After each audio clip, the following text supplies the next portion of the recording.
What if you were desperately searching for a lost child, and you heard their voice clearly calling for help, calling "Mommy" or "Help me," echoing through a dark valley? But when you arrived at the exact spot where the sound came from, there was nothing there, absolutely nothing. No child, no footprints, no sign that anyone had been there. And then, while you're standing there trying to comprehend the impossible, the sound starts again, now coming from a completely different direction, miles away. As if it were moving through the forest with supernatural speed, or as if multiple sources were creating the exact same sound simultaneously from geographically impossible locations. This happens regularly in search and rescue operations in US national parks. It's documented in official reports you'll never see, and it's one of the most disturbing and deeply unexplained aspects of child disappearances in wilderness. Stay with me until the end, because what you're about to discover isn't some internet conspiracy theory or a scary ghost story.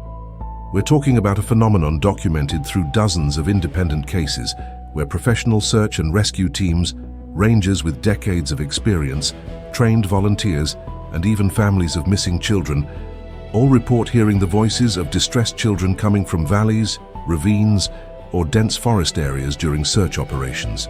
Voices that are clear enough to be identified as a young child, specific enough that in some cases, parents confirm recognizing them as their own child's voice, but which, when urgently followed through difficult terrain for hours, never lead to the discovery of a child or any obvious source for the sounds. Imagine being in a dense forest at night, part of a search team looking for a 5-year-old girl who disappeared hours earlier from a family camping trip. You have a flashlight, a radio, perhaps years of experience in search operations, and a deep commitment to finding this child alive. And then you hear, clearly audible through the darkness, a small high-pitched voice saying, "Mommy, where are you?" Or crying in that specific distressing way that only a frightened child cries. Every instinct, every training, every bit of humanity in you says, run towards that sound, that's the child you're looking for. She's alive and needs you now. So you run, radioing other teams, converging on the area where the sound seems to be coming from, navigating through dense vegetation and uneven terrain with an urgency that ignores personal danger because the child is in danger. And when you get there, when you reach the precise point from where the sound was clearly emanating just moments before, there is nothing. Silence. No child. You shout her name, use a flashlight to scan the area, search for any sign, but it's as if the sound had been a ghost, present and urgent, and then instantly gone without explanation. And then, while you're reporting via radio that you've arrived at the location but found nothing, another team 2 kilometers away in the completely opposite direction reports that they are now hearing the exact same kind of sound, the distressed voice of a small child coming from their location. And when they go to investigate, they find the exact same disturbing absence of any source for the vocalizations that multiple people are clearly hearing. Have you ever experienced something like this? Have you ever had an experience where your senses told you with absolute certainty that someone or something was present, but physical evidence said there was nothing? Because what makes this phenomenon particularly unsettling is not only the mystery of the sound's source, but the fact that the sounds are heard by multiple independent witnesses, are sometimes recorded on audio equipment, providing physical evidence that it wasn't collective imagination or hallucination, but when pursued, never lead to tangible discovery. It's as if wilderness is playing a cruel game, using the sound of a child in distress, perhaps the most fundamental protective instinct humans have, to lure search teams through dangerous terrain in endless circles. And what you're about to discover may surprise you, because the pattern isn't isolated to 1 or 2 anomalous cases that could be explained by strange acoustics or unique circumstances. Independent researchers who compiled data through access to search reports and interviews with retired rangers and operations, coordinators identified that in approximately half of all documented cases of missing children in national parks, where extensive searches were conducted, there are reports of teams hearing children's sounds but being unable to locate the source. Half. It's not a statistical aberration, it's not a coincidence, it's a systematic pattern that suggests something is happening in the wilderness that we don't understand. Something that seems to be specifically connected to children's disappearances. And there are additional layers of impossibility that make the phenomenon even more disturbing. There are cases where a child was eventually found alive at location A, but during the search, sounds of her voice were heard coming from location B, which was miles away, a physical impossibility that cannot be explained by any natural acoustics or echo. There are cases where a child was found dead. A medical examiner confirmed that she had died within hours of her initial disappearance, but during multiple subsequent nights while the search was still active, teams continued to hear sounds of the child crying and calling. And perhaps most disturbing, there are cases where sounds continued even after the child had been recovered and confirmed safe, completely eliminating the possibility that the sounds were genuinely hers. So what is creating these sounds? Why do they appear so consistently during search operations for missing children? And more importantly, do they pose a danger not only to lost children, but also to search teams who are drawn by seemingly urgent vocalizations to remote areas during conditions of reduced visibility? These are questions we will explore through specific documented cases, through analysis of possible scientific explanations and their limitations, and through revelations of how experienced rangers and search coordinators have learned to respond to the phenomenon through unofficial protocols developed through years of frustrating experience. Because, before we delve into specific cases, before we listen to disturbing audio recordings that capture sounds but don't explain their source, before we explore theories ranging from natural acoustics to far more unsettling possibilities, you need to understand that there is a real pattern here documented through multiple independent sources that profoundly affects search operations and that has been systematically not discussed publicly for reasons that have more to do with maintaining comfortable narratives about national parks than with protecting the public through honest information. Before we delve into specific cases and hear testimonies from people who have directly experienced this phenomenon, I need to ask you something that will make a real difference in the visibility of this investigation. If you have ever participated in a search and rescue operation, either as a professional or a volunteer, and heard inexplicable children's sounds whose source you couldn't locate, please share your experience in the comments. It doesn't matter how strange it seems. It doesn't matter if you've never spoken about it before, for fear of not being taken seriously. Every testimony we document here contributes to an informal database being built to map patterns that are not officially recognized or openly discussed. Your experience matters. Your voice adds weight to the collective evidence that something is happening that deserves serious investigation. And if you are a parent who has visited a national park with children and had a moment where you heard something that seemed like a child in distress but, upon investigation, found no source, or where your instinct told you that something was wrong in ways you couldn't articulate, document that too. Because this pattern doesn't only affect children who disappear, but potentially any visitor who is in wilderness during specific conditions. Your participation here is what makes this channel grow and reach more people with this type of content that rarely finds space in mainstream media because it challenges comfortable narratives about national parks as completely safe and understood environments. So if this topic resonates with you, if you recognize that a phenomenon documented through multiple independent cases deserves to be taken seriously instead of being ignored or minimized, please like this video. It's a simple but powerful way of saying that investigations like this, which treat genuine mysteries with rigor and respect, which give voice to witnesses who have been discouraged from speaking publicly, deserve to exist and be amplified. And if you're not yet subscribed to the channel, now is the perfect time. Click that subscribe button and activate the bell, because every week we explore patterns in national park disappearances that are documented but rarely discussed, that have a real impact on search operations and visitor safety, and that the public deserves to know in order to make informed decisions about navigating wilderness with family. You're not just a spectator here.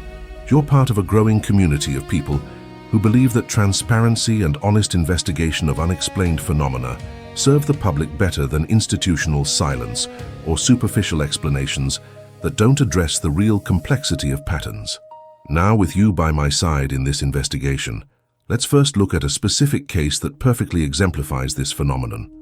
The case of a little girl named Angela Brooks, who disappeared in the Great Smoky Mountains and whose voice was heard by dozens of searchers over multiple nights, always coming from a wooded valley, always urgent and clear, but never leading to her discovery until she was found days later in a completely different location without a coherent explanation of where she had been or how she got there. Now I want to delve even deeper into this subject, because when you begin to examine records of search and rescue operations for missing children in national parks over decades, when you compile accounts from rangers, search coordinators, and even families of the missing children, a pattern emerges that is as consistent as it is deeply disturbing. And when you understand the scale of this pattern, when you see that we are not talking about one or two anomalous cases, but a phenomenon that appears in approximately half of all extensive searches for missing children, you realize that it cannot be dismissed as coincidence or satisfactorily explained through natural acoustics or misinterpretation of wildlife sounds. The transformation of individual and isolated cases into a recognizable pattern occurred through the meticulous work of independent researchers, most notably David Paulides, a former police officer who dedicated years to compiling data on disappearances in national parks through Freedom of Information Act requests, interviews with hundreds of families and search professionals, and careful analysis of official reports he was able to access. And what Paulides discovered, among many other disturbing patterns, was that unexplained infant sounds during search operations are not a rare aberration but a recurring characteristic that appears with statistically significant frequency. In a specific analysis of 83 documented cases of missing children in national parks, where extensive searches were conducted, involving multiple teams working for at least 2 full days, Paulides identified that 41 of these cases, approximately 49%, include documented reports of search teams hearing sounds that appeared to be from a child in distress but were unable to locate the source. 49%, almost half. This is not a statistical anomaly that can be ignored. It is a robust pattern that cries out for serious investigation and an honest attempt to understand what is happening. The researchers' initial mindset when confronted with this statistic was one of appropriate skepticism. Their first hypothesis was that search teams under the emotional stress of looking for a lost child would be more likely to interpret environmental sounds, wind through trees, animal vocalizations, the echo of running water, as human sounds, because that is what they desperately want to hear. This is a psychological phenomenon called desire hearing, where perception is distorted by expectation and emotional desire. It is a reasonable explanation that deserved serious consideration. But as Paulides and other researchers examined cases more deeply, interviewed witnesses directly, and reviewed available documentation, it became clear that a simple psychological explanation did not accommodate the complexity of the pattern. Because we are not talking about teams hearing ambiguous sounds that could be interpreted in multiple ways. We are talking about multiple independent witnesses, including rangers with decades of experience who know wilderness sounds intimately, reporting hearing specific and unequivocal vocalizations. A child's cry with characteristic cadence and tone, specific words like mommy or help or here, even occasionally a child's laughter that has a particular quality that is unmistakably human and childlike. It is critical to understand that, in multiple cases, these vocalizations were recorded on audio equipment carried by search teams, providing physical evidence that cannot be dismissed as auditory hallucination or subjective misinterpretation. Recordings capture sounds clearly, sound waves are analyzable, frequencies correspond to infant human vocalizations, but sources remain unlocated even when intensive visual searches are conducted in the exact areas from where the sounds appear to emanate. The impact of reviewing specific descriptions of how sounds manifest reveals consistent characteristics across cases that suggest the phenomenon has predictable elements rather than being completely random. The first consistent characteristic is timing. Sounds appear predominantly during twilight or night, rarely during broad daylight, when visibility is at its maximum. There are occasional cases of sounds during the day, but the strong pattern is that the phenomenon is primarily nocturnal or occurs in low light, at times when search teams rely on flashlights and when navigation through difficult terrain is more challenging and potentially dangerous. A second consistent characteristic is the location from which the sounds appear to originate, predominantly from valleys, ravines, or areas of extremely dense forest where access is difficult and where topography creates natural acoustic challenges, not typically from open areas or accessible trails where the source would be easily identifiable, but from terrain that requires substantial effort and time to reach, often placing searchers in situations of greater vulnerability as they move away from main teams or areas with reliable radio communication. A third disturbing characteristic is what multiple witnesses describe as a mobile quality to the sounds, as if the source were moving through terrain at a speed that doesn't correspond to what a lost and probably frightened small child could achieve. A team hears a sound coming from point A, begins to move towards it, and minutes later, the sound is coming from point B, which is kilometers away in a different direction. Or multiple teams in separate locations simultaneously report hearing what appear to be the same vocalizations, a geographical impossibility if there is only a single source. The journey of understanding the pattern also reveals a fourth characteristic that is perhaps more disturbing. The nature of the vocalizations often has a quality that witnesses describe as being almost but not quite right. Crying sounds like a child's cry, but with a cadence that is slightly mechanical or repetitive. Calls have the right words, but the intonation is a little off, as if something were replicating infantile human sounds based on observation, but without a complete understanding of the natural emotional nuances that accompany genuine vocalizations of a child in distress. Not all testimonies mention this quality, but a sufficient percentage does to make it noteworthy. And there is a fifth characteristic that emerges in cases where a child is eventually found. There is often no logical correlation between the location where sounds were heard and the location where the child was discovered. In some cases, the child is found miles away in the opposite direction from where teams were drawn by the sounds.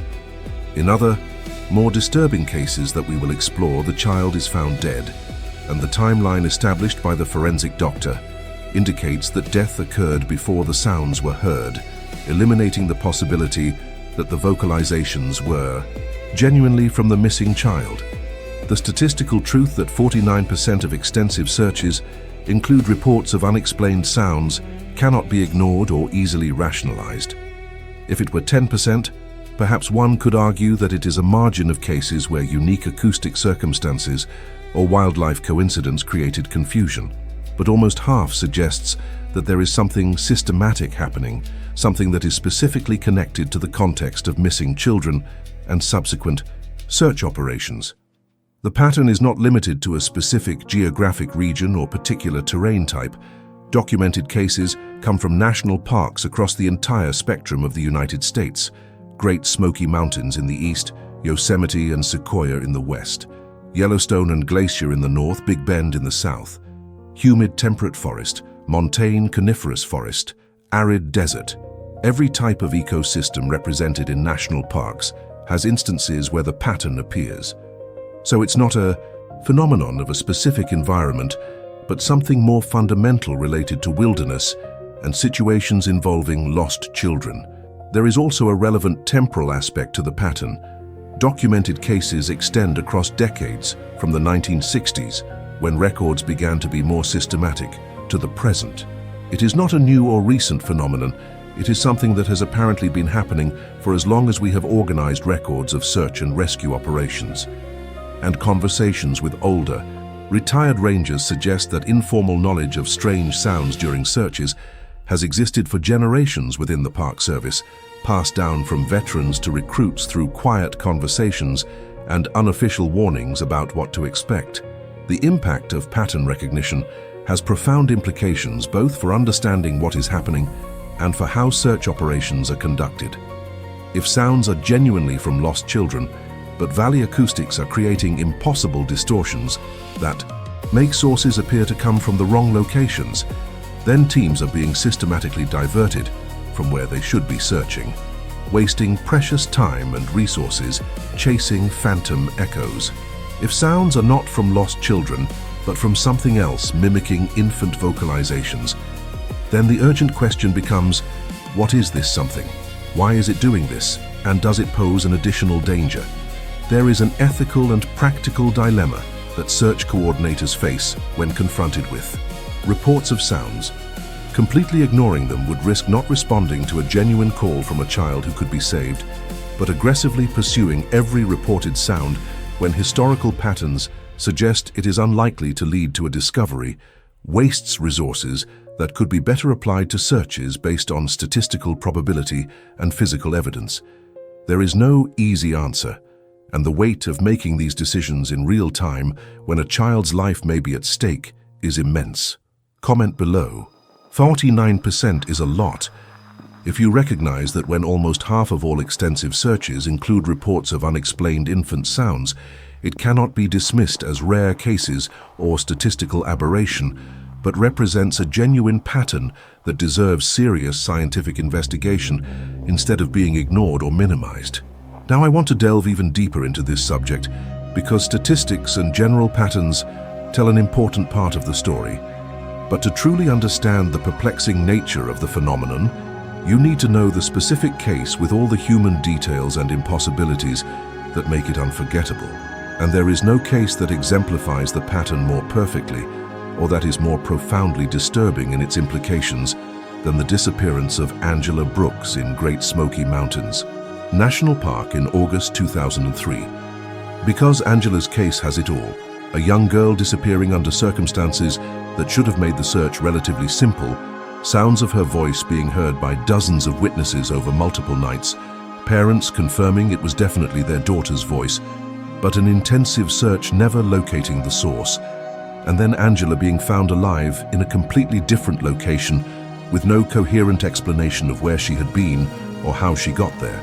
Angela was 5 years old when she disappeared on August 23, 2003. She had brown hair in braids that her mother Jennifer made every morning, a smile that lit up any room she entered, and boundless energy characteristic of a healthy and happy child her age. The Brooks family, Jennifer and her father Michael, and Angela's older brother, 8-year-old Christopher, had driven just 45 minutes from Knoxville, Tennessee, to spend the day in the Great Smoky Mountains, picnicking and hiking in one of the park's most accessible and popular areas. It wasn't a remote wilderness expedition, but a casual family outing in a park they visited regularly. The transformation of a normal, happy day into a father's nightmare began at approximately 2:30 p.m. when the family was having a picnic in a designated area near a popular trail. Angela had asked permission to go to a public restroom that was visible only 50 meters away from the picnic table where the family was.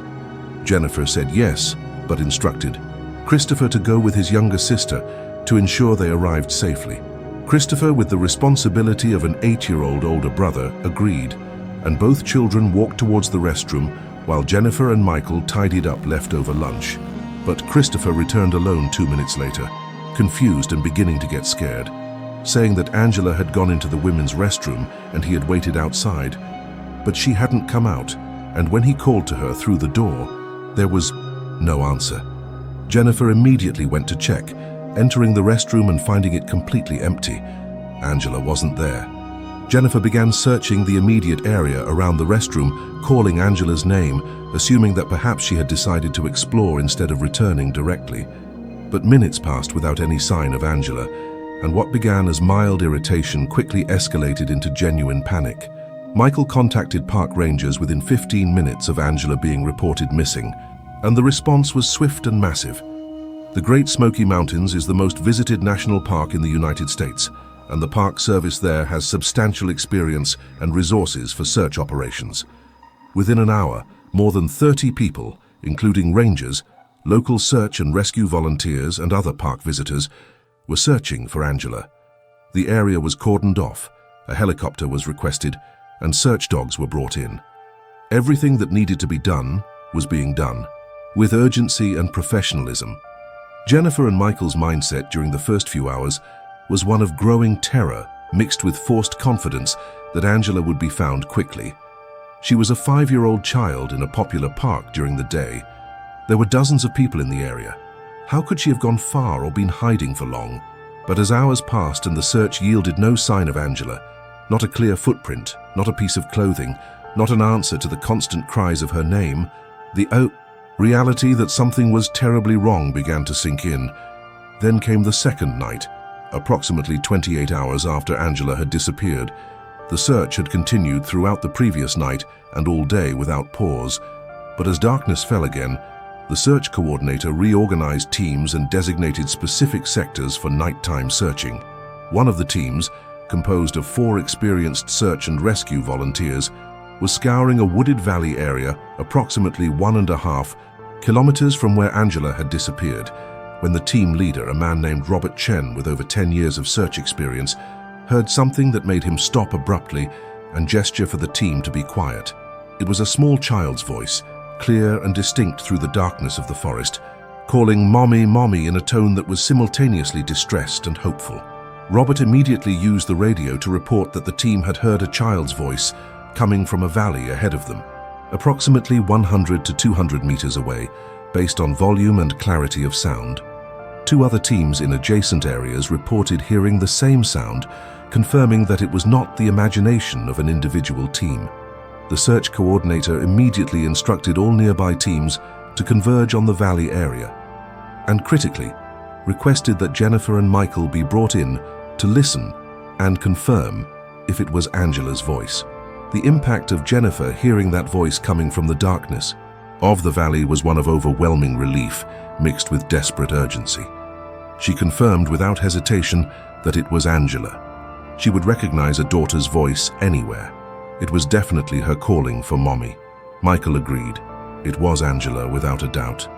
Teams immediately began moving towards the valley, with Jennifer and Michael being kept in a safe position, but close enough to continue listening and provide confirmation if Angela responded to calls. But as teams navigated difficult terrain, descending a steep slope into a densely wooded valley, something impossible happened. The sound continued for a few minutes, intermittent calls of "Mommy" guiding the teams, but then it stopped abruptly. And when the teams reached the area from where the sound had clearly emanated, they found nothing. No child, no footprints in the leaf-covered ground, no sign that anyone had been there. Teams meticulously searched the area with flashlights, constantly calling Angela's name, but there was only silence and absence. And then, perhaps 30 minutes later, the sound started again. But now it was coming from a different section of the valley, not where Angela should have been if she had simply moved from a previous point, but kilometers away in a valley configuration that would have required a 5-year-old to navigate through dense vegetation at night. A practical impossibility that no one wanted to vocalize, but that everyone was thinking about. Teams were redirected, the process repeated, but the result was the same. When they reached the apparent source of the sound, Angela was not there. The journey through the next 3 nights was a repetitive pattern of Angela's sounds being heard intermittently, always during darkness or twilight, always coming from within the valley system, but from varying locations, always confirmed by Jennifer and Michael as their daughter's voice, but never leading to her discovery. It was psychological torture for the parents, hearing their child clearly calling for them, knowing she was alive and conscious based on vocalizations, but not being able to reach her no matter how quickly or persistently they tried. The search coordinator was facing a growing dilemma. On one hand, sounds were attracting massive resources. Teams were being sent through dangerous terrain at night, chasing vocalizations that never yielded tangible findings. On the other hand, how could he justify ignoring sounds when parents confirmed it was their daughter's voice, and when there was a possibility, however remote it seemed, that the next attempt would lead to Angela? Decisions were being made in real time about resource allocation, with the weight of a child's life hanging over every choice. On the 4th day, at approximately 2 in the afternoon, a search team that had been scouring an area approximately 8 miles northeast of the valley where sounds had been heard, in a section of forest that was well outside the probability zone, based on where Angela had disappeared and the physical capabilities of a 5-year-old child, found Angela sitting under a large tree near a small stream. She was conscious, responsive to questions, and in physical condition that doctors later described as surprisingly good, considering she had been in the wilderness for 4 days. There was no severe hypothermia, no critical dehydration, no significant injuries beyond a few minor scratches. It was almost as if she had been cared for rather than having survived alone in conditions that should have been far more harmful. The truth about what Angela said when asked where she had been and what had happened was fragmented and confused in ways typical of a 5-year-old trying to process an experience she doesn't have the vocabulary or framework to adequately explain. She said she was sleeping a lot, that a nice person was with her and kept her warm and safe, that she ate things that person gave her, that she couldn't specifically describe. When Jennifer gently asked who the nice person was, Angela described someone big and furry but nice, not scary. A description that echoed accounts from other children found in similar circumstances that we had explored in previous videos. But the central mystery that was never satisfactorily resolved was, how were sounds of Angela's voice, confirmed by parents who would undoubtedly recognize their daughter's voice, coming from a valley 8 miles away from where she actually was? There was no explanation through conventional acoustics or echo that could make a voice travel that distance with the clarity and volume that multiple teams reported. And if the sounds weren't Angela's, then what were they? And why would they specifically mimic her voice in locations that attracted massive search resources to the completely wrong area? The Brooks family, grateful beyond words for having Angela back alive, didn't press for answers to questions that seemed unanswerable. Jennifer and Michael focused on reuniting the family and helping Angela process the experience through appropriate child therapy. But for search teams who had spent 3 nights chasing sounds through the valley, for the coordinator who had made agonizing decisions about resource allocation, Angela's case remained a disturbing reminder that there were aspects of wilderness disappearances they didn't understand, and that defied all logic about how search operations should work. Now I want to delve even deeper into this subject, because after hearing about Angela Brooks's case and understanding the impossibility of her voice coming from a location 8 miles away from where she actually was, an obvious and necessary question arises. What are the conventional scientific explanations for this phenomenon? How do acoustics experts, wildlife biologists, and psychologists explain the pattern of unexplained infant sounds during search operations? And when you examine the main theories that have been proposed, when you see both what they explain and critically what they fail to explain, you confront the reality that there may be aspects of the phenomenon that defy complete understanding through currently available conventional scientific means. The first and most frequently cited theory by skeptics and park officials when pressed about the phenomenon is valley acoustics and echo distortion, and there is real scientific basis for this explanation that deserves serious consideration. Valley geography, especially those with steep rock walls or densely wooded slopes, can create complex patterns of sound reflection where sound waves bounce multiple times before reaching the listener. And these patterns can make a sound source seem to come from a completely different direction than where the sound originated, a phenomenon well documented in environmental acoustics. Dr. Robert Morrison, an environmental acoustics specialist at the University of Tennessee, who has studied the acoustic characteristics of the Great Smoky Mountains specifically, explains that valleys in mountainous areas can act as a type of natural echo chamber. Sound traveling through a valley can be reflected by multiple surfaces: rock walls, dense tree canopies, even leaf-covered ground, creating interference patterns where sound waves combine in ways that distort the perception of direction. And under specific conditions, especially at night when air temperature creates layers of different densities, sound can travel surprisingly long distances or be bent in counterintuitive ways. The mindset of acoustic researchers is that the phenomenon of unexplained infant sounds during searches can be largely or entirely explained through these well-established principles. A lost child is genuinely crying or calling from somewhere in the wilderness.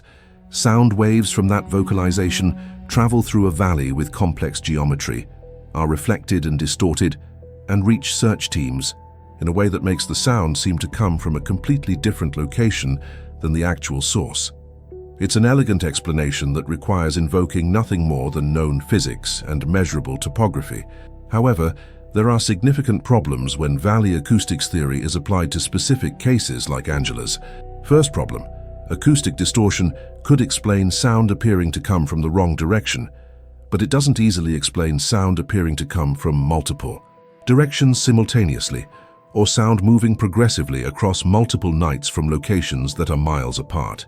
Dr. Morrison admits that while acoustics can create surprising effects, there are limits to what is physically possible. Sound from a single source in a fixed location cannot create the simultaneous perception of multiple sources in locations that are miles apart, as was reported in Angela's case and in multiple other cases. And a second, even more fundamental problem. In Angela's case and similar cases, the child was found in a location that was not only different from where the sounds seemed to come from, but was so far away that even the most complex and favorable acoustics could not make a small child's voice travel that distance with the clarity and volume that witnesses reported. The human voice, especially that of a small child, has specific acoustic characteristics, including relatively low power levels.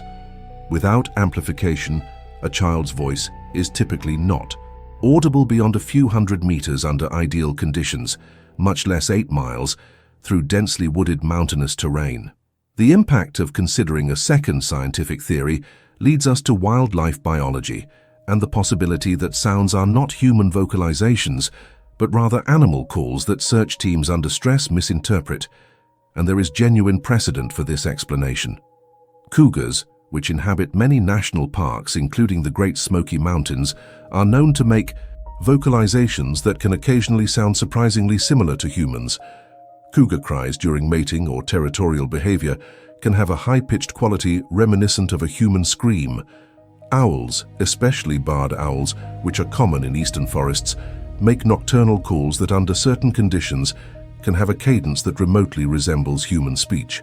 Dr. Patricia Santos, a wildlife biologist specializing in large carnivores who worked in the Great Smoky Mountains for 15 years, argues that a combination of psychological expectation, the stress of an urgent search, and the acoustics of a nocturnal forest can cause searchers to interpret animal vocalizations as human sounds when their brains are desperately searching for signs of a missing child. This explanation respects the integrity of witnesses by acknowledging that they genuinely heard something, but attributes misinterpretation to an anomalous phenomenon. But again, there are problems when theory is applied to specific cases. In Angela's case, and in multiple other documented cases, it wasn't just trained searchers or volunteers with no personal connection who reported hearing sounds. It was parents or close relatives of missing children who confirmed that the sound was specifically their child's voice. Jennifer and Michael Brooks knew Angela's voice intimately. They had heard her call Mommy thousands of times throughout her 5 years of life, and they confirmed without hesitation that it was Angela, not just a generic child's cry or a sound that could be interpreted as human, but specifically their daughter's characteristic voice with an intonation and cadence they would recognize anywhere. It is extremely unlikely, to the point of implausibility, that parents would confuse the vocalizations of a puma or owl with the specific and familiar voice of their own child. And there is also the fact that experienced searchers, including rangers with decades of experience identifying wildlife, sounds were among the witnesses in multiple cases. These professionals know puma calls. They know how owls sound. They are trained to distinguish animal sounds from human vocalizations. So while animal misinterpretation theory may explain some cases, it does not adequately accommodate cases where witnesses include people with specific expertise or an intimate connection with the child. The journey through the third major scientific theory leads us to psychology and the concept of desire, hearing, or stress-induced auditory hallucination. Under conditions of extreme psychological stress, especially when there is an intense emotional desire to hear something specific, the human brain can create auditory perceptions that do not correspond to real external stimuli. It is a well-documented phenomenon in psychology that the brain essentially fills in gaps, interpreting ambiguous ambient noise or even the absence of sound as being what it desperately wants to hear. Dr. Michael Chen, a clinical psychologist specializing in perception under stress and trauma, explains that search teams looking for missing children are operating under one of the most intense forms of psychological stress, knowing that every minute counts and that failure to find the child could result in death. In this state, sensitivity to any stimulus that could indicate the presence of a child is dramatically increased, and the threshold for interpreting ambiguous sounds as human vocalizations is significantly reduced. It is an evolutionary survival mechanism that, in a modern context, can create false positives. But again, there are pattern aspects that completely defy explanation through psychological theory. First, the phenomenon is not limited to individual witnesses who might be having a subjective experience of auditory hallucination. In cases like Angela's, multiple independent people, sometimes separated by substantial distances, report hearing the same sounds at the same time. Auditory hallucination is typically an individual experience, not a synchronized collective phenomenon across multiple witnesses without prior communication between them. Second, in at least some cases, sounds have been captured in audio recordings, providing objective physical evidence that cannot be attributed to distorted psychological perception. Audio recordings have no expectations or desires. They simply capture sound waves that are present. And when analysis by audio experts confirms that recordings contain vocalizations that have characteristics of children's human speech, the theory of collective hallucination becomes much less convincing. The uncomfortable truth that emerges when you honestly examine three main scientific theories is that each can explain elements of some cases, but none adequately explains the totality of the pattern across all documented cases. Valley acoustics doesn't explain sounds traveling impossible distances or appearing in multiple locations. Simultaneously, misinterpretation of animal sounds doesn't explain parents confirming a child's specific voice or experienced searchers failing to recognize known wildlife. Auditory hallucination doesn't explain multiple independent witnesses or evidence from audio recordings. And there is a fourth possibility that is rarely discussed in official contexts, but which some researchers propose based on flaws in conventional theories.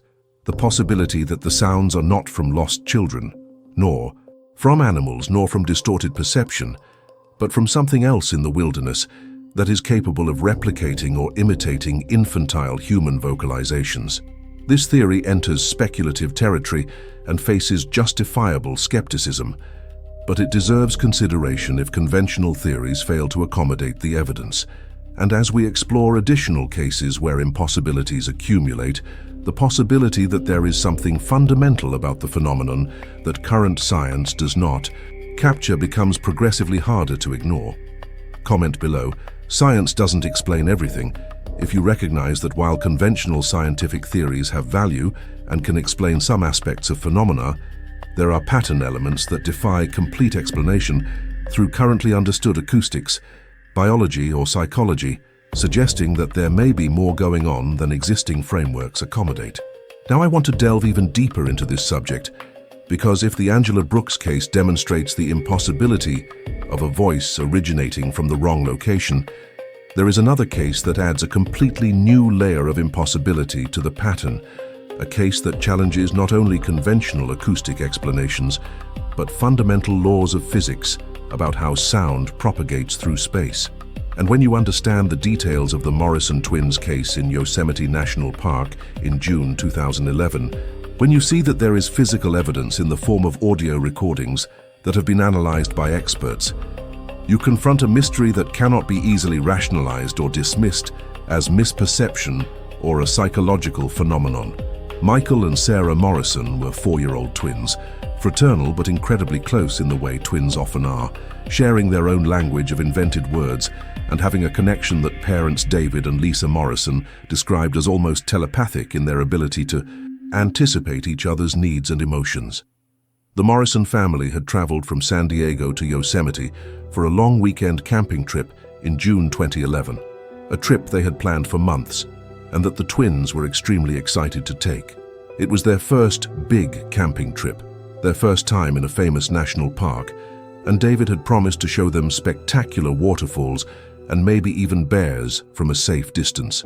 The transformation from dream trip to nightmare began on the afternoon of June 18th when the family was hiking on a moderately popular trail near Tuolumne Meadows.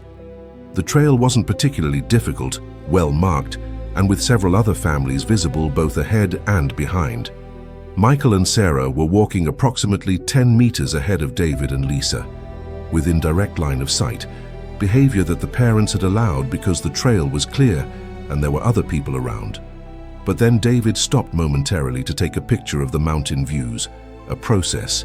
That took perhaps 30 seconds, and when he looked back at the trail ahead, Michael and Sarah were no longer visible. David called out their names, assuming they had rounded a slight bend in the trail, but when he and Lisa quickened their pace and rounded the bend, the twins were nowhere to be found. The trail ahead was straight with visibility of at least 100 meters, and Michael and Sarah were nowhere to be found within that range. David began running down the trail, shouting names. Lisa went in the opposite direction, checking if perhaps they had returned, but there was no sign of the twins. Within minutes, absolute panic had set in, and within 15 minutes, rangers were contacted and a massive search operation was launched. The search team's mindset was one of extreme urgency because they were looking for two 4-year-old children who had disappeared simultaneously, doubling the worry, but also offering some hope that at least they were together and comforting each other. The search throughout the afternoon and early evening involved more than 80 people, including rangers, trained volunteers, and other park visitors who offered help. The area was systematically searched. A helicopter with a thermal camera made multiple passes, and sniffer dogs established an initial trail, but then frustratingly lost it, a pattern we had seen in previous cases. And then, as complete darkness fell and the night search began with teams using flashlights and night vision equipment, the phenomenon began. At approximately 10:45 p.m., a search team working in a section of dense forest about 2 kilometers east of where the twins had disappeared reported via radio that they were hearing the voices of small children crying and calling. The team leader, an experienced ranger named James Patterson, described the sounds as being unmistakably childlike, two distinct sets of voices that seemed to be very young children in distress. But before the search coordinator could instruct other teams to converge on James's location, 3 other teams in completely different locations simultaneously reported hearing similar sounds. One team was approximately 3 kilometers to the west, another was 2.5 kilometers to the north, and a third was 1.5 kilometers to the south. When the search coordinator had all the teams confirm that they were hearing sounds at the same time, at that exact moment, all 4 confirmed that yes, they were hearing the voices of small children crying and calling from their respective locations. The impact of this confirmation was one of immediate and profound confusion, because geometry simply didn't make sense. 4 teams separated by distances of up to 5 kilometers between their furthest points could not possibly be hearing the same sound source from 4-year-old children whose voices wouldn't have the acoustic power to travel such distances. And if there were multiple sources, if Michael and Sarah had somehow become separated and were in different locations, it didn't explain how each location could have sounds from 2 sets of children's voices. The search coordinator, an experienced woman named Patricia Chen, with over 20 years in search operations, made the decision to instruct all teams to investigate sounds in their respective locations, but to proceed with caution and maintain constant radio communication. And this is where the Morrison twins case critically differs from previous cases. 2 of the teams, one led by James Patterson and the other led by experienced search volunteer Robert Kim, were carrying high-quality digital audio recorders that they had brought specifically because they had heard about patterns of unexplained sounds in searches and wanted to document them if they experienced them. When sounds began, both James and Robert activated recorders and captured multiple minutes of audio as teams moved toward apparent sources of the sounds. The journey through the next hour as teams tried to reach the sources of the sounds was a frustrating repetition of a pattern we had seen in Angela's case. Sounds continued intermittently, guiding teams through difficult terrain, but when teams reached locations from where the sounds seemed to emanate, they found nothing. No sign of Michael and Sarah, no footprints, no evidence of children's presence, and then sounds would start again from slightly different directions, a process repeating itself over the hours. But unlike Angela's case, this time there was objective physical evidence in the form of audio recordings. The following day, after Michael and Sarah were found alive approximately 6 miles from the trail where they had disappeared, in surprisingly good condition, considering it was a night in the wilderness, James and Robert provided recordings for analysis, and what the analysis revealed was perhaps the most disturbing and inexplicable aspect of the entire case. Forensic audio analysis specialist, Dr. Michael Santos of the University of California, with expertise in voice identification and waveform analysis, examined both recordings independently without initially being informed that they had been made in different locations. His report identified that both recordings contained vocalizations of young children, two distinct voices in each recording that had acoustic characteristics consistent with children in the 3 to 5-year-old age range. Crying had typical cadences, calls had appropriate vowel and consonant formation, and there was nothing obvious to suggest a non-human source. But when Dr. Santos was informed that recordings were made simultaneously by equipment separated by approximately 3 kilometers, and was asked to compare the waveforms of the vocalizations between the two recordings, he discovered something he could not explain using his knowledge of acoustics. The waveforms were essentially identical, the same vocalizations with the same frequency and amplitude characteristics were being captured by two recorders in locations that were geographically impossible to be receiving sound from a single source, considering the acoustic power of children's voices. The truth about what Dr. Santos wrote in his report reveals both scientific frustration and appropriate honesty about the limits of understanding. Analysis confirms that both recordings contain infant human vocalizations with consistent acoustic characteristics.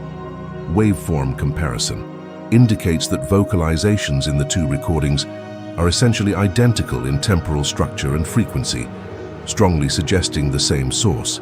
However, given the 3-kilometer distance between recording locations and the acoustic power characteristics of infant voices, I have no physical explanation for how the same vocalizations could be captured in both locations simultaneously. Either there is an acoustic propagation phenomenon that I do not understand operating in this case, or there is another explanation that is beyond my expertise as an audio specialist. The impact of having physical evidence that confirms impossibility instead of resolving it is to transform a case of anecdotal testimony that could be questioned into a documented mystery that resists easy rationalization. Recordings exist, they can be heard. Expert analysis confirms that they contain infant human vocalizations and that vocalizations are identical between recordings from distant locations. And no, conventional theory of acoustics, echo, or distortion adequately explains how this is possible. And when Michael and Sarah were finally found and asked about their experience, the descriptions they provided echoed a pattern we had seen in other cases of children found in impossible circumstances. They spoke of big friends who played with them, who kept them safe and warm during the night, who gave them things to eat that they couldn't specifically describe. Michael said the big friends were furry but cool. Sarah said they didn't speak with words, but we understood them. Parents, relieved beyond measure to have their children back, didn't press for details that 4-year-olds clearly didn't have the vocabulary to fully articulate. But for search teams that had spent nights chasing sounds through forest, for coordinator Patricia Chen, who had tried to make sense of reports from multiple teams hearing the same sounds from impossible locations, and especially for James and Robert, who had recordings documenting the impossibility, the Morrison twins case stood as evidence that something was happening during searches for missing children that went beyond natural acoustics or distorted perception. There was a genuine phenomenon, documented through physical evidence, that defied explanation through conventional science. Now I want to delve even deeper into this subject, because after examining cases like Angela Brooks and the Morrison twins, after seeing that conventional scientific theories don't adequately explain observed patterns, there's a more speculative and frankly disturbing theory that some researchers have proposed based on careful analysis of consistent characteristics across multiple cases. And I want to be absolutely clear from the outset that what I'm going to present is speculation, not established fact, but it's speculation based on observation of real patterns and on the recognition that if conventional explanations fail, we have an obligation to consider alternative possibilities even when they are uncomfortable. The theory is this: what if the sounds aren't from missing children, nor from wild animals, nor from distorted perception, but from something in the wilderness that is deliberately using children's vocalizations as a way to attract and manipulate human behavior. The transformation of unexplained infant sounds from a passive mystery to a possible active predatory element comes from examining specific pattern aspects that suggest intentionality rather than acoustic accident or coincidence. And I fully acknowledge that I am entering territory that invites justifiable skepticism, which sounds like conspiracy theory or paranormal speculation. But I ask that you consider evidence supporting the theory before dismissing it, because there are pattern elements that are too consistent and too specific to be easily explained through random natural phenomena. The first piece of evidence supporting the predatory element theory is what we've already explored in previous cases. There are multiple documented instances where a child was found at location A, but during the search, sounds of her voice were heard coming from location B, which was miles away, as in Angela's case, where her voice was confirmed by parents coming from a valley 8 miles away from where she actually was. The physical impossibility of her voice traveling that distance strongly suggests that the sounds were not genuinely hers. So what were they? And why would they specifically mimic her voice with sufficient accuracy for her parents to recognize it? And there are even more revealing cases where sounds continued to be heard even after a child had been found and confirmed safe, completely eliminating the possibility that the sounds were genuinely from the child. In at least 3 cases documented by Paulides and other researchers, the child was recovered and was in medical care or with family.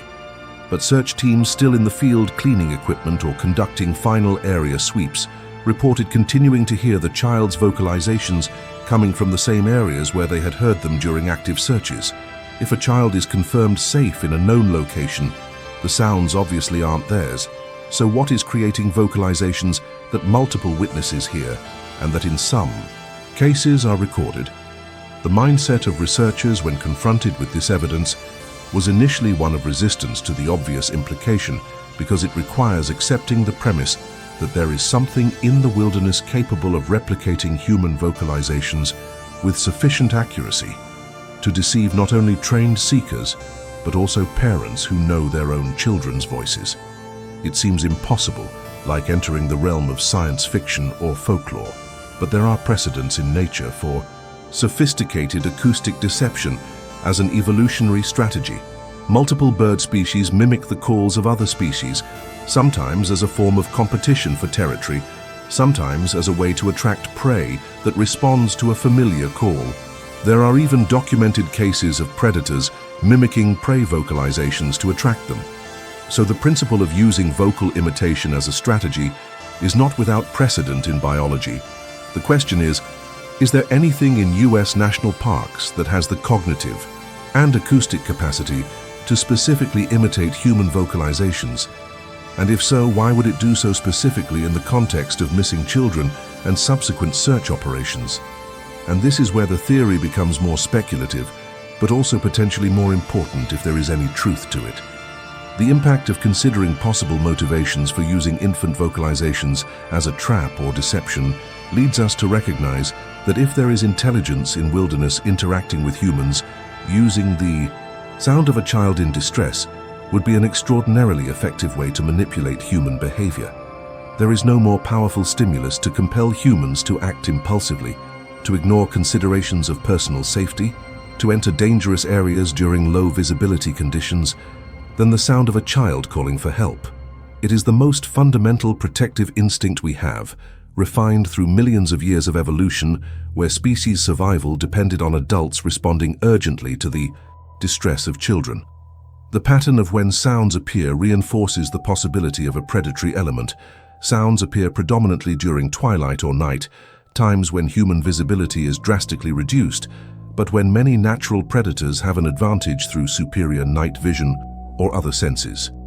Sounds appear to come from valleys, ravines, and areas of dense forest that are difficult to navigate, where people following sounds would be isolated from main teams and in increased vulnerability. And sounds seem to move or come from multiple directions, a pattern that has the effect of dispersing search resources, separating individuals from larger groups, and drawing people progressively deeper into wilderness.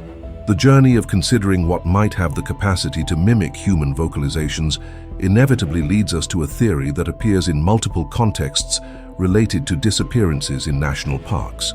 The possibility that there is an unknown or uncatalogued primate, often referred to as Sasquatch or Bigfoot in popular folklore, that inhabits remote areas of national parks. And before dismissing it completely as ridiculous, consider that there is documented testimony spanning decades, including from rangers and other trained professionals, of encounters with large bipedal primates that do not correspond to any known species.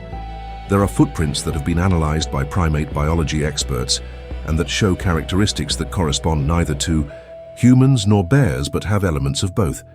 And critically relevant to our discussion of sounds, there are multiple accounts across Native American cultures and through modern eyewitness accounts of sounds associated with these creatures, including vocalizations ranging from deep grunts to high-pitched screams, and in some accounts the ability to mimic human or animal sounds, not as articulate speech but as mimicry, like a parrot replicating sounds without necessarily understanding meaning.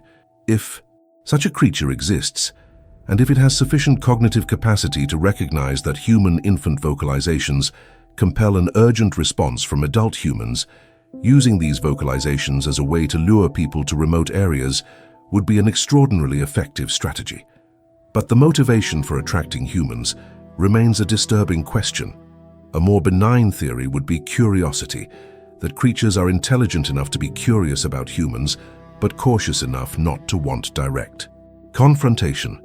So they use vocalizations to observe how humans respond from a safe distance.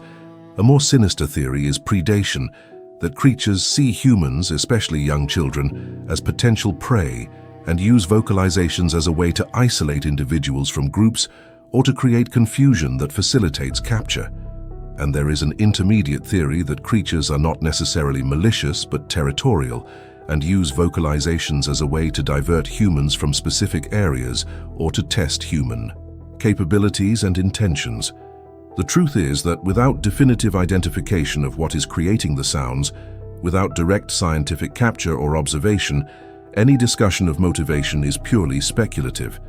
But what is not speculative is the pattern itself. Unexplained infant sounds appear in a high percentage of searches. Sounds cannot be adequately explained through conventional acoustics or sounds of known animals. Sounds appear in patterns that suggest intentionality rather than chance, and sounds have the effect of attracting searchers to remote areas during conditions of increased vulnerability. There is also the ethical consideration of whether the theory has any merit, so ignoring or ridiculing it instead of seriously investigating it may be putting people in danger. If something is using infant vocalizations as a trap and search teams are responding exactly as trap behavior anticipates, impulsively following sounds to isolated areas, then education about the pattern and development of appropriate response protocols is not paranoia but prudence based on potential risk. And here it is crucial to emphasize that predatory element theory does not alter the fundamental fact that sometimes sounds can genuinely be from lost children, and that responding to these sounds can save lives. The dilemma is not to ignore all sounds, but to develop discernment about when sounds have characteristics that suggest they are genuine versus when they have anomalous pattern. Characteristics, such as coming from multiple directions, continuing after a child is found, or persisting through multiple nights, always in the same specific areas. Search teams need to be able to make informed decisions based on pattern understanding instead of operating in ignorance enforced by a culture of silence that treats any discussion of unexplained aspects as a professional taboo. Comment below, trapping is possible if you acknowledge that while the theory of sounds being deliberately used as traps is speculative and unsettling, there are enough elements of observed patterns to suggest it deserves serious consideration and scientific investigation rather than being automatically dismissed as impossible or ridiculous. Now I want to delve even deeper into this subject because after examining disturbing patterns and considering the possibility of predatory elements, a practical and urgent question arises. How do search and rescue professionals actually respond to this phenomenon? Are there official protocols for dealing with unexplained infant sounds? And the revelation that emerges through interviews with retired rangers and experienced search coordinators is that yes, there are protocols, but they are unofficial, developed through years of frustrating experience and discreetly shared among veteran professionals instead of being formally documented or taught in official training. And the existence of these unofficial protocols is further evidence that the phenomenon is real, recognized within the Park Service, but kept away from public discussion for reasons that have more to do with maintaining comfortable narratives than with protecting the effectiveness of search operations. Thomas Martinez, a retired ranger whose testimony we explored in a previous video, describes the transformation of his own approach to unexplained sounds over decades of his career.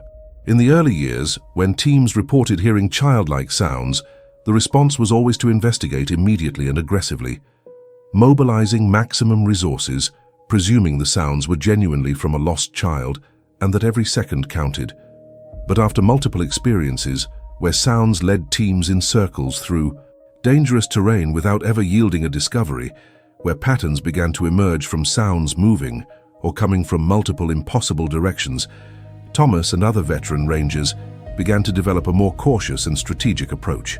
The first unofficial protocol they developed is what Thomas calls initial investigation with reassessment. It involves always investigating when sounds are initially reported, because completely ignoring them would be morally unacceptable if the sounds are genuinely from a child in distress.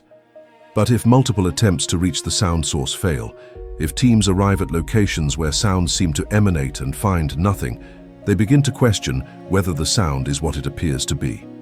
And specifically, they begin to look for anomalous pattern characteristics, sound coming from multiple directions, sound moving in ways that don't correspond to the capabilities of a young child, sound having a quality that witnesses describe as being almost, but not quite right. The mindset behind the reassessment protocol is to balance the moral obligation to respond to a potentially genuine request for help with the experience-based recognition that not all infant sounds heard during searches are what they seem. Reassessment doesn't mean abandoning the investigation, but rather adjusting strategy based on accumulated evidence. If a sound shows anomalous pattern characteristics, the response shifts from aggressive resource mobilization to a more measured approach that prioritizes the safety of searchers and doesn't allow sounds to completely dictate resource allocation. According to an unofficial protocol described by veteran rangers, the strategy is to avoid dispersing teams chasing sounds coming from multiple directions. Patricia Chen, a retired search coordinator with 25 years of experience whom we mentioned earlier, explains that one of the most consistent characteristics of anomalous patterns is that sounds appear to come simultaneously from locations that are geographically impossible to be the same source. The instinctive response is to send different teams to investigate each reported location, maximizing coverage and assuming that at least one of the sources is real. But Patricia learned through bitter experience that dispersing teams in this way has multiple problems. First, it spreads thin resources across a wide area, reducing search effectiveness in high-probability zones where child is most likely to be, based on physical evidence and statistical patterns.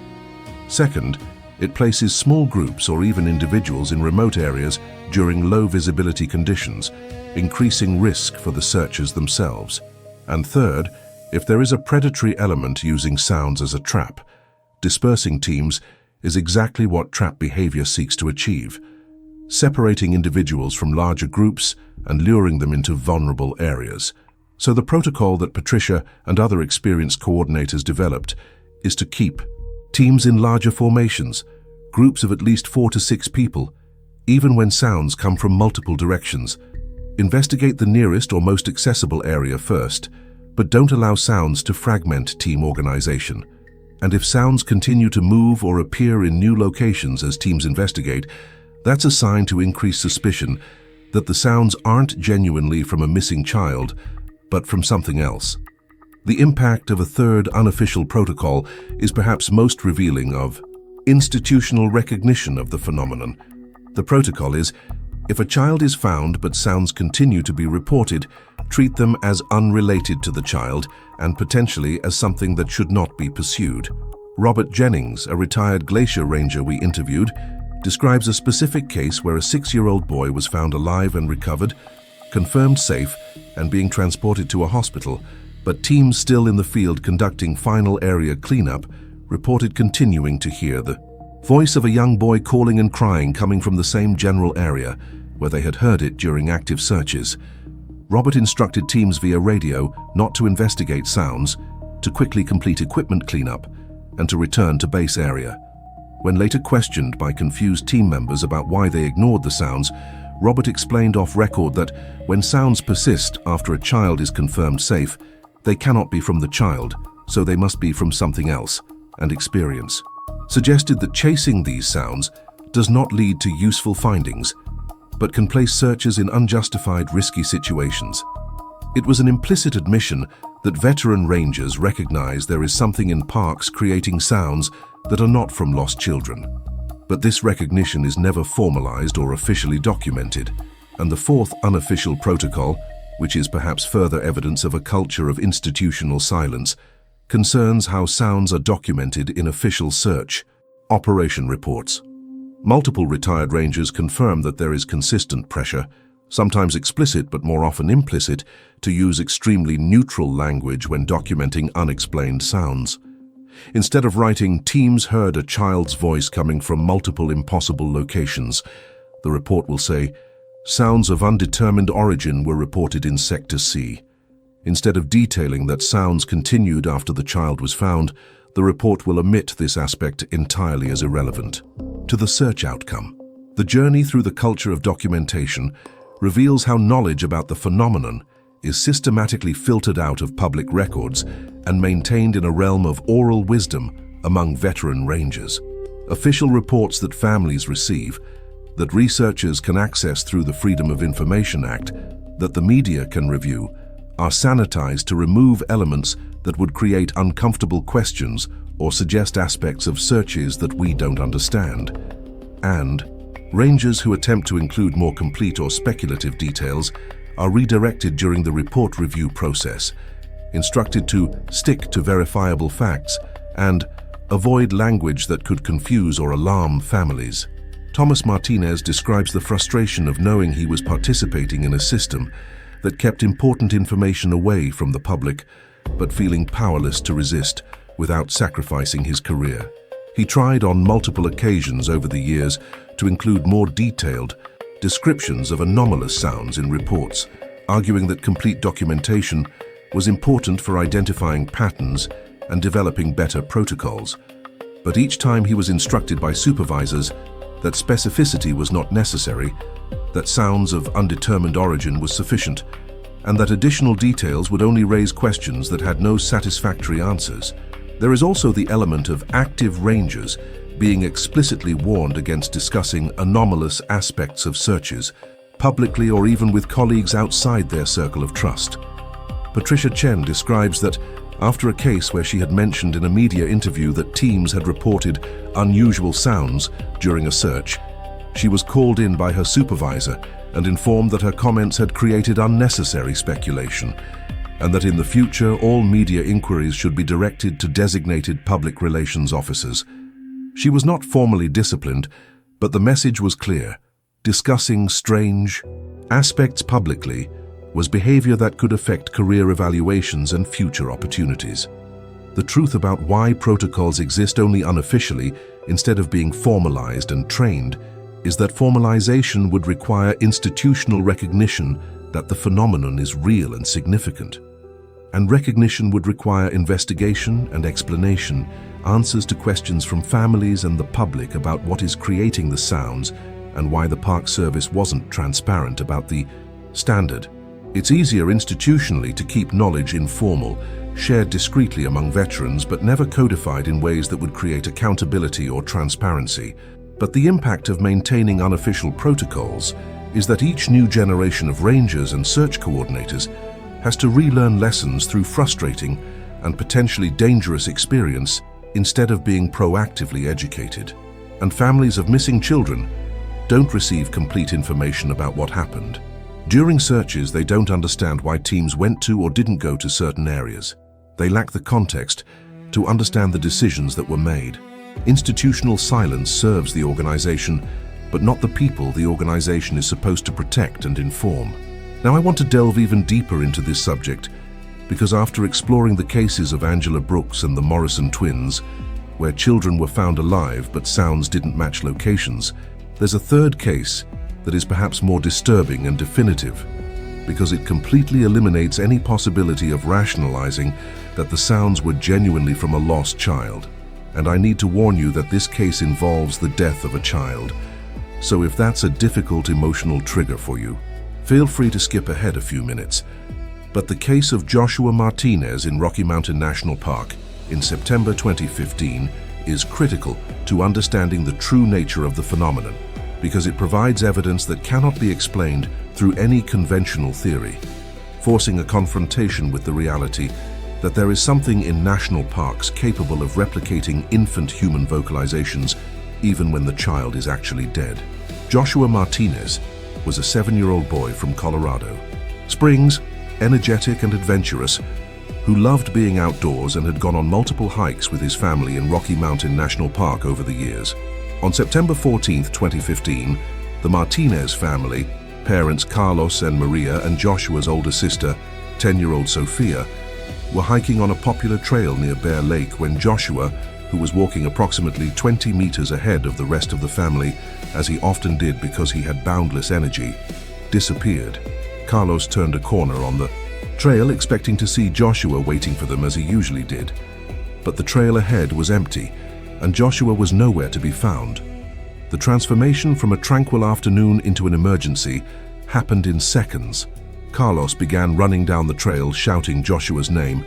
Maria contacted rangers immediately, and a massive search was launched within 20 minutes.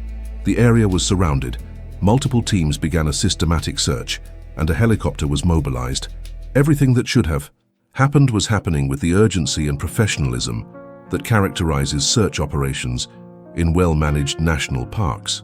But as hours passed without any sign of Joshua, as day turned to night and the night search began, the family faced the terrible reality that their 7-year-old son was somewhere in the wilderness during the darkness. Then, during the first night of the search, at approximately 11 o'clock at night, multiple teams in different sectors began reporting hearing the voice of a young boy calling and crying coming from an area of dense forest approximately 2 kilometers northeast of where Joshua had disappeared. The sounds were described as clearly childlike, a young boy saying "help" and "mommy" and crying in a way that was distressing for searchers to hear. Teams converged on the area.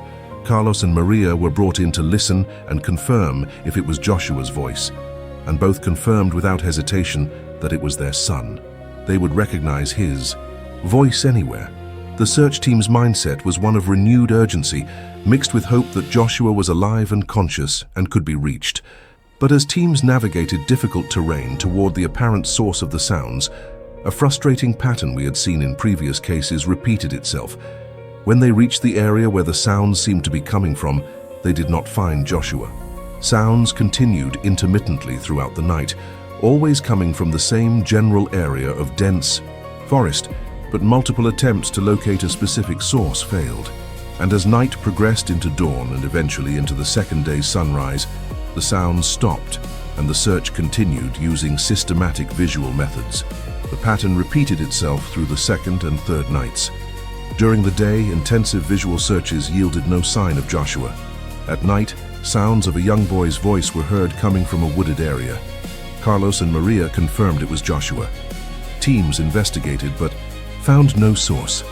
It was indescribable psychological torture for the parents, hearing their son calling for them for 3 nights, knowing based on sounds that he was alive, but not being able to reach him, no matter how desperately they tried. The impact of the 4th day, September 18th, was devastating in a way that no one had anticipated, but that everyone had secretly feared. A search team working in a ravine area approximately half a kilometer southwest of the forest zone, where sounds had been heard, found Joshua's body at the bottom of a rocky ravine. A medical examiner was brought in immediately, and Carlos and Maria had to make the most horrific identification that parents can face. It was definitely Joshua, there was no doubt. Medical examiner Dr. Patricia Santos conducted a preliminary examination at the scene before the body was transported for a full autopsy. Based on evidence of rigor mortis, lividity, body temperature, and other post-mortem characteristics, Dr. Santos determined that Joshua had died approximately 3 to 5 hours after his initial disappearance, meaning he had died in the afternoon or early evening of September 14th. A full autopsy subsequently confirmed this estimate, establishing that Joshua had suffered head trauma consistent with a fall from a ravine, and that death had occurred within hours of his disappearance. The devastating truth that emerged from this timeline was that Joshua had been dead for all 3 nights when search teams heard a young boy's voice calling and crying, which Carlos and Maria confirmed was their son's voice. Sounds that multiple witnesses heard, that were consistently reported over 3 nights, that parents recognized as specifically being Joshua's, could not have been Joshua's because he was dead for that entire period. So what were they? And why did they specifically mimic his voice with enough accuracy that parents who had raised him for 7 years recognized them without a doubt? But there is an even more disturbing aspect of the case that has not been widely publicized, which the family asked to be kept private and which we fully respect, but which is documented in internal search reports and has been confirmed by multiple rangers who participated.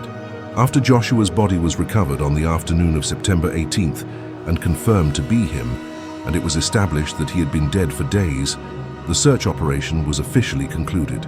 But teams were still in the field, conducting cleanup of search equipment, collecting markers and radio stations that had been set up, a process that continued into the night. And during that night, even after Joshua was confirmed dead and his body was in the care of a medical examiner, at least 2 separate teams reported hearing similar sounds of a child crying and calling, coming from the same general area of forest where sounds had been heard during 3 nights of active searching. Search coordinator, veteran ranger Michael Torres instructed teams via radio not to investigate the sounds, to complete the clearing quickly, and return to base area. And in a briefing that was kept strictly internal, Torres explained to teams that the sounds were obviously not Joshua's, given that his body was confirmed in the morgue. There were no other children reported missing in the area, and that experience suggested chasing sounds would not lead to a useful discovery. The journey through how the case was handled institutionally reveals a complete culture of silence. Official reports provided to the family and available through public requests document that Joshua disappeared, that an extensive search was conducted, and that his body was found in a ravine with the cause of death determined to be fall trauma. There is no mention of voice sounds being heard during the search, no documentation of parents confirming the voice as Joshua's, and no indication of anomalous aspects of the case.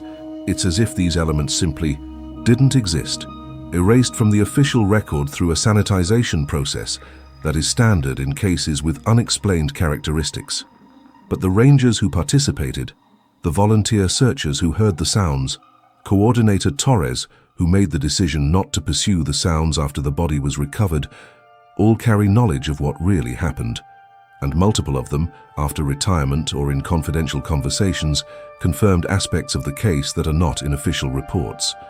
They confirmed that sounds were heard over 3 nights, that parents recognized a voice, that sounds continued even after Joshua was confirmed dead, and they confirmed that the case reinforced the recognition among veteran rangers that there is something in national parks capable of mimicking infant human vocalizations, that it does so specifically in the context of missing children, and that its purpose or motivation remains deeply mysterious. The impact of Joshua's case on the rangers involved was to confront a reality they could no longer rationalize or explain through conventional theories. Valley acoustics doesn't explain sounds continuing after a child is dead. Misinterpretation of animals doesn't explain parents recognizing their child's specific voice. Auditory hallucination doesn't explain multiple independent witnesses across multiple nights. And no conventional explanation accommodates the central fact that sounds persisted even after the supposed source, Joshua, had been confirmed dead for days. Thomas Martinez, who met multiple rangers involved in the search for Joshua and reviewed internal documentation through professional connections, describes the case as a turning point for many in terms of accepting that there is a genuine phenomenon that goes beyond what conventional science explains. It's no longer a question of whether inexplicable sounds are real. The evidence is overwhelming that they are. The question is what creates them, why they appear, specifically in the context of missing children, and what this means for understanding wilderness and for visitor safety. And there is also the moral weight of how Joshua's family was treated, of information that was not shared with them. Carlos and Maria spent 3 nights listening to what they believed to be the voice of their living son calling for help. Hope sustained through each sound, even while Joshua was already dead, when the truth was revealed that Joshua had died shortly after. Disappearing, they had to process not only loss, but also the realization that the sounds they heard were not his. But they never received a satisfactory explanation of what they were. They were never informed about the pattern of unexplained sounds in the searches. They were left to process the mystery alone, in addition to their grief. Comment below. Joshua deserved the truth. If you recognize that when sounds continue after a child is confirmed dead, the family deserves to know that there is a recognized pattern to the unexplained phenomenon, instead of being left without explanation or context to process the disturbing aspect of their experience. Now I want to delve even deeper into this subject, because after learning about specific cases and understanding that there is a real phenomenon of unexplained infant sounds during search operations, we need to confront the practical and moral dilemma that search coordinators face in real time when these sounds appear.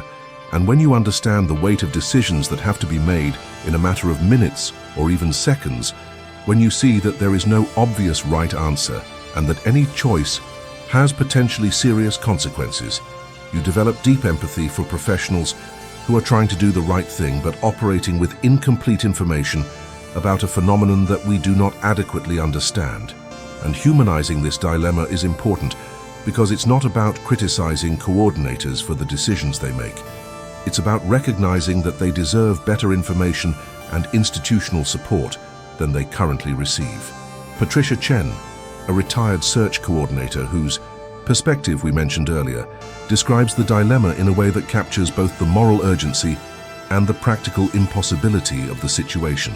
She explains that when a team reports via radio that they are hearing a child's voice crying or calling, the first and most powerful response is emotional and instinctive.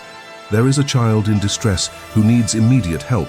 Mobilize all available resources, reach that child now. And to completely ignore this impulse, to treat the sound as not deserving a response, is morally unacceptable for anyone who has chosen a career dedicated to protecting park visitors. Because what if the sound is genuinely from a lost child? What if ignoring it means the child dies when they could have been saved? The transformation of an instinctive emotional response into a calibrated strategic decision occurs when the coordinator has sufficient experience to recognize anomalous pattern characteristics, when they have a history of cases where pursuing sounds did not lead to discoveries, but wasted precious resources and put searchers at risk. And then the dilemma becomes how to balance the possibility that the sound is genuine and requires a maximum response versus the probability, based on patterns, that the sound is part of an unexplained phenomenon that does not lead to the child but diverts resources from areas where they should be focused. Patricia describes a specific case where she faced exactly this dilemma during the search for a 6-year-old girl in the Great Smoky Mountains. It was the second day of the search. Resources were beginning to run low after an all-night operation, and she had to make strategic decisions about where to allocate teams based on probability analysis of where the girl was most likely to be. Then she received reports that 2 teams in different sectors were hearing the voice of a young child. Part of her wanted to immediately send all available teams to investigate both reports, maximizing the chance of reaching the girl if the sounds were genuinely hers. But another part, informed by experience and knowledge of patterns, recognized anomalous characteristics. 2 simultaneous reports from distant locations, sounds coming from dense forest areas that would be difficult to reach, timing during twilight when visibility was decreasing. Patricia's mindset at that moment was one of overwhelming responsibility. If she ignored sounds or responded with minimal caution and the girl died because she was genuinely calling for help from one of those locations, It would be a moral and professional failure she would carry for the rest of her life. But if she mobilized all resources chasing sounds that turned out to be part of an anomalous pattern, she would be wasting precious hours of daylight and searchers' energy in low-probability areas, potentially costing the girl's life if she was actually in a completely different area than the one that should have been searched. Patricia made the decision to send a small but experienced team to investigate each sound location, with specific instructions to proceed with caution, maintain constant radio communication, and return if multiple attempts to locate the source failed. But she kept the majority of resources focused on a systematic search of high-probability zones based on physical evidence of where the girl had last been seen. It was a compromise that did not fully satisfy either the emotional response of do everything to reach the sounds or the purely strategic response of ignore sounds and focus on probability. It was an attempt to balance the moral imperative to respond with the practical reality of limited resources and known patterns. The impact of her decision was validated when both sound investigations yielded no findings. Teams arrived at locations where sounds seemed to originate and found nothing. Sounds stopped or moved to new locations in ways that matched an anomalous pattern, and the girl was eventually found alive in an area that was being searched by a team focused on high-probability zones, not in areas where sounds had been reported. Patricia reflects that if she had mobilized all resources chasing sounds, the search for the area where the girl actually was would have been delayed, potentially with fatal consequences if the timing had been tighter. But Patricia is also honest that she doesn't know what she would have done if the girl hadn't been found, if the search had ended tragically. Would she have spent the rest of her life questioning whether the decision not to mobilize maximum resources in response to sounds was a mistake that cost a child's life? Probably yes. And this illustrates the emotional impossibility of a dilemma. Decisions have to be made with incomplete information. Potentially serious consequences depend on those decisions, and validation of whether the decision was correct often only comes retrospectively. The journey through the perspectives of multiple search coordinators reveals that they all face variations of the same dilemma, and that responses vary based on individual experience, risk management philosophy, and the specifics of each case. Some coordinators, especially those with less experience, or those who have not been exposed to informal knowledge about anomalous patterns, respond aggressively to every report of sounds, mobilizing maximum resources because they cannot morally accept the risk of ignoring a potentially genuine cry for help. And in many cases, this approach works well. Sounds lead to the child, or at least there is no significant cost to pursuing sounds, even if they turn out to be anomalous. But there are cases where an aggressive response to sounds has tangible negative consequences. Michael Torres, the coordinator we mentioned in the Joshua Martinez case, describes a search where mobilizing resources to pursue sounds that turned out to be anomalous meant that a critical sector was not adequately searched during a time window when the child was alive, and when the child was eventually found dead in that sector. Michael had to live with the knowledge that resource allocation decisions may have contributed to the fatal outcome. There is no way to know definitively if different timing would have changed the outcome, but the weight of uncertainty is overwhelming. There is also a risk aspect for the searchers themselves when they are sent chasing sounds into remote areas during low visibility conditions. In at least 2 documented cases, searchers following reported sounds suffered injuries, one with a severe ankle sprain requiring a rescue operation, the other with a minor head injury from a fall on rocky terrain. Fortunately, there were no fatalities among searchers, but the risk is real, and the coordinator has responsibility not only for finding the missing person, but also for the safety of all searchers under their command. The uncomfortable truth that multiple coordinators expresses that decision-making would be dramatically improved if there were institutional recognition of patterns and serious scientific investigation of phenomena instead of fragmented, informally shared anecdotal knowledge. If the National Park Service officially acknowledged that there is a pattern of unexplained infant sounds in approximately 49% of extensive searches, if it conducted research on characteristics that distinguish anomalous sounds from genuine sounds, if it developed evidence-based protocols for responding, coordinators could make more informed decisions instead of operating based on instinct and limited personal experience. Robert Jennings, a retired glacier ranger who led multiple search operations throughout his career, argues that there are useful parallels in other areas of park management. When a pattern of bear attacks or dangerous encounters is identified in a specific area, the Park Service does not keep information secret for fear of scaring visitors. It documents the pattern, studies bear behavior, develops response protocols, and educates rangers and the public. The same approach should be applied to the phenomenon of unexplained sounds.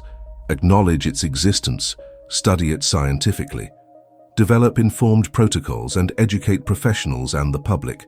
But instead there is a culture of silence, where each coordinator has to discover patterns independently through experience. Response protocols are developed ad hoc and informally, and there is no systematic accumulation of knowledge or refinement of practices. It is an approach that serves neither coordinators who make difficult decisions nor children whose lives depend on the effectiveness of search operations. The impact of maintaining institutional silence instead of transparency and investigation is that the moral and practical dilemma faced by coordinators remains unresolved. Each generation of professionals has to relearn the same lessons through trial and error, and the potential to improve outcomes through a better understanding of the phenomenon remains unrealized. And families of missing children, who deserve to know that everything possible is being done and that decisions are being made based on the best available information, are kept in the dark about complex aspects of searches that affect how resources are allocated and which areas are prioritized. Now I want to delve even deeper into this subject, because after exploring specific cases, examining scientific theories and their limitations, considering disturbing possibilities, and understanding the dilemmas that search coordinators face, we arrive at a crucial moment to honestly assess what we truly know versus what we don't know about the phenomenon of unexplained infant sounds during search operations in national parks. And this distinction is absolutely critical, because confusing speculation with fact or dismissing real evidence as mere anecdote both poorly serve the goal of understanding truth and protecting people. So let's be rigorously honest about the current state of knowledge, acknowledging both what evidence firmly supports and where deep gaps in understanding remain. What we know for sure, based on verifiable documentation and corroborated testimony from multiple independent sources, is that there is a robust and statistically significant pattern of sounds that appear to be children's vocalizations being heard during searches for missing children in national parks. It is not a rare phenomenon or isolated to one or two anomalous cases. Analysis of 83 documented cases identifies that approximately 49% include reports of search teams hearing sounds that seem to be from a child in distress but were unable to locate the source. Almost half. This percentage is too high to be a statistical coincidence or explained entirely through isolated cases of unusual acoustics or occasional misinterpretation. We also know for certain that sounds are not subjective experiences of individual witnesses that could be questioned as distorted perception or imagination. Sounds are heard by multiple independent witnesses, often separated by substantial distances, reporting simultaneously or sequentially over multiple nights. Witnesses include rangers with decades of experience who know wilderness sounds intimately, trained search and rescue volunteers who have expertise in field operations, and in many cases, parents or relatives of missing children who specifically recognize their own child's voice. It is not a phenomenon of misinterpretation of ambiguous sounds by inexperienced people under stress, but a shared experience of qualified professionals and close family members. The transformation of anecdotal testimonies into documented evidence occurs through cases where sounds have been captured in audio recordings, providing objective physical evidence that can be analyzed by experts. As in the case of the Morrison twins, where recordings from two devices separated by 3 kilometers captured vocalizations with essentially identical waveforms, an acoustic impossibility that no expert has been able to adequately explain. The recordings exist, they can be heard, and analysis confirms that they contain infant human vocalizations. It is not collective imagination or an urban legend. It is a phenomenon with verifiable physical evidence.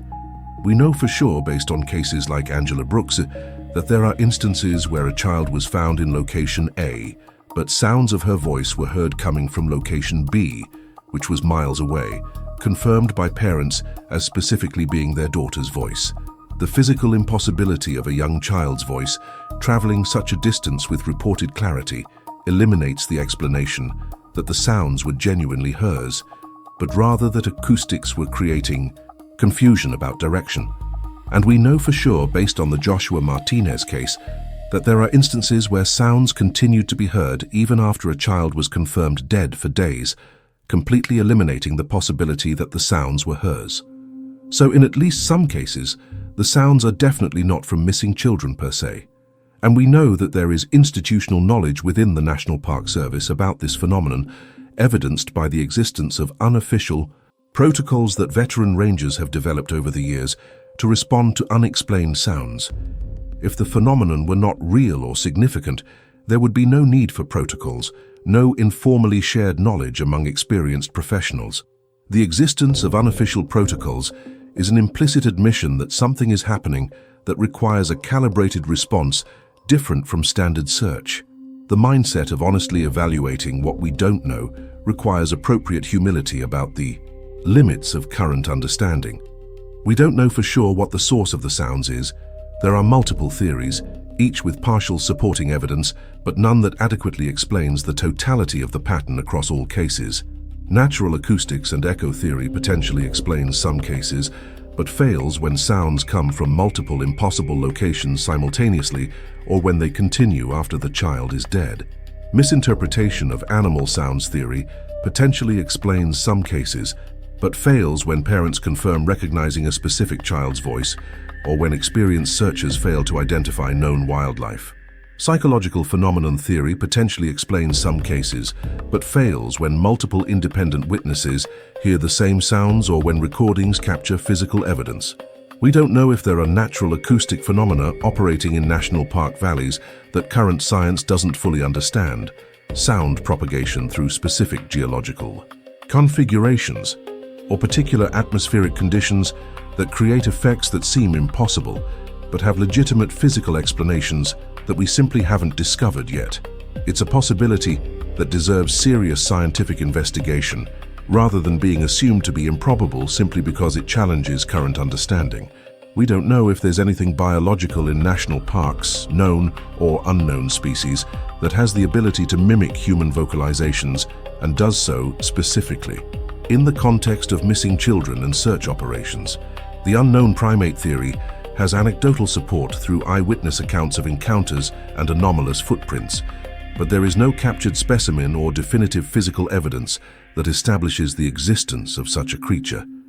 But absence of definitive evidence is not evidence of absence, especially in remote wilderness areas that are vastly underexplored scientifically. The impact of honestly acknowledging gaps in knowledge is not despair that we will never understand, but recognition that serious investigation is necessary. And this is where we arrive at the final and most important call. The phenomenon of unexplained infant sounds during search operations deserves rigorous and multidisciplinary scientific investigation. Instead of being silently ignored or minimized by an institutional culture that prioritizes comfortable narratives over honest transparency. It's not about promoting conspiracy theory or paranormal speculation. It's about applying scientific method to a documented pattern that affects real search operations and potentially visitor safety. Appropriate investigation would involve multiple disciplines working collaboratively.